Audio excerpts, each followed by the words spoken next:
Bismillahirrahmanirrahim. Assalamu alaykum, hurmatli ko'ruvchilar. Istiqlol kundalik xabarlar programmamizni ko'rishinglarni qarshi olamiz. Men Abdullah Yalqun. Programmamizda vatanimiz Sharq Turkiston va dunyo kun tartibidagi eng muhim xabarlarni huzuringizga sunamiz. Qanamsiz diqqatinglar ekranimizda bo'lsin. Xitoyning BDT inson haqlari komitetining xamjotiga qo'l tiqqanligi oshkorlandi. Payda almaydigan tashkilot bo'lgan Xalqaro inson haqlari mulozimati ISHR bu oyda e'lon qilgan BDT'dagi xamjot jengi nomli dokumentda Xitoy va Rossiya boshchiligidagi bir qism davlatlarning o'tgan 5 yilda BDT'ning inson haqlari xizmatlari uchun fond ajratishni to'sishga qayta uringanligi oshkorlandi. Dokumentda Xitoy, Rossiya va ular yetaklab mangan bir qism kichik davlatlarning BDT inson haqlari komiteti oliy komissarligining xamjotini zo'r darajada qisqartish va BDTning ba'zi tekshirishlariga fond ajratishni to'xtatish taklifini sunganligi qayd qilingan.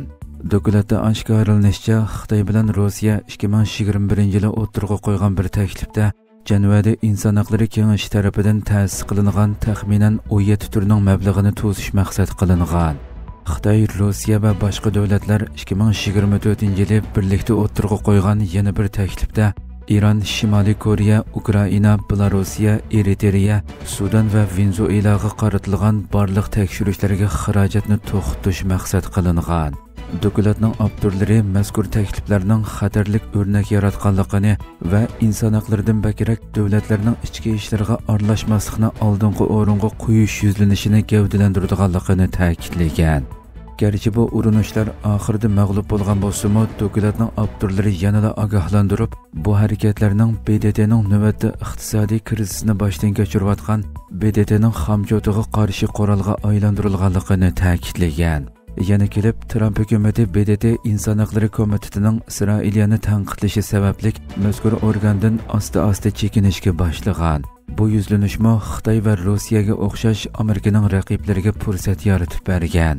Ma'lum bo'lishicha, mazkur dokument necha o'nlagan diplomat, mutaxassis va BDT amaldorlari bilan o'tkazilgan suhbatlar va BDTning 2019-yildan 2024-yilgacha bo'lgan oshkora va maxfiy hujjatlarni tekshirish asosida yozilgan.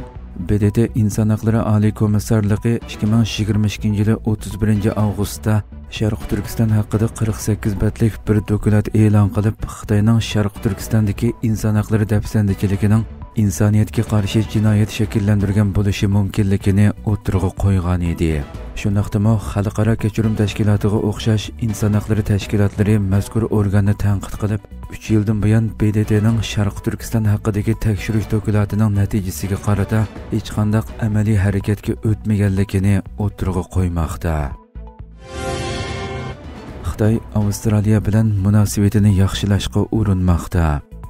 Avstraliya o'zining kuchli ittifoqdoshi bo'lgan Amerika bilan hamkorligini texmi yuqori seviyaga ko'tarayotgan bir vaziyatda Xitoy bosh ministri Li Chang Avstraliya bosh ministri Antoni Albanizga Xitoyning texmi pishqan va muqim bo'lgan Xitoy-Avstraliya strategik sherikligini barpo qilishga tayyor ekanligini aytdi.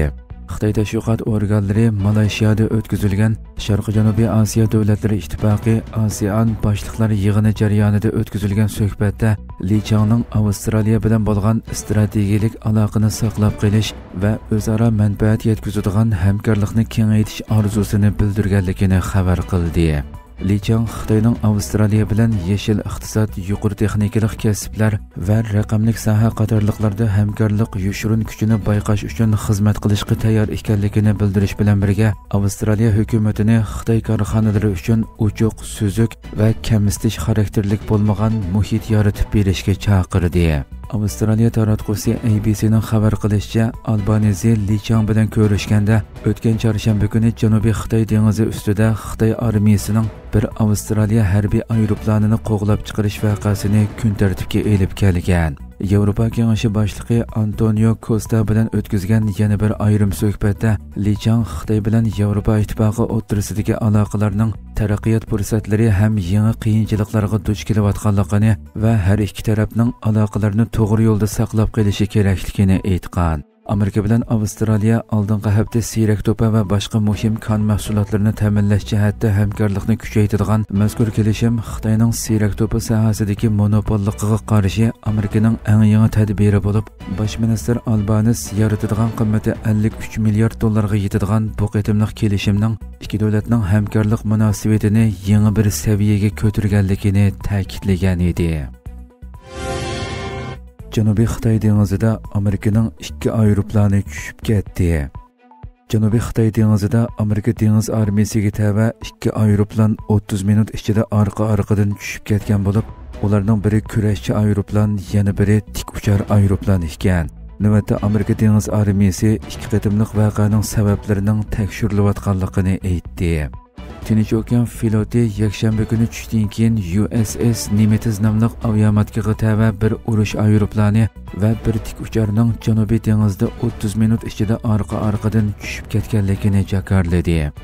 Flot tarafidan e'lon qilingan bayonotda qayd qilinishicha, tik uchardagi 3 xizmatchi qutuldirilgan. Urush aeroplanidagi 2 uchquvchi atlama o'rindiqni ishiltish orqali bexatar qutulgan bo'lib, 5 xizmatchi xodimning salomatlik ahvoli yaxshi ekan.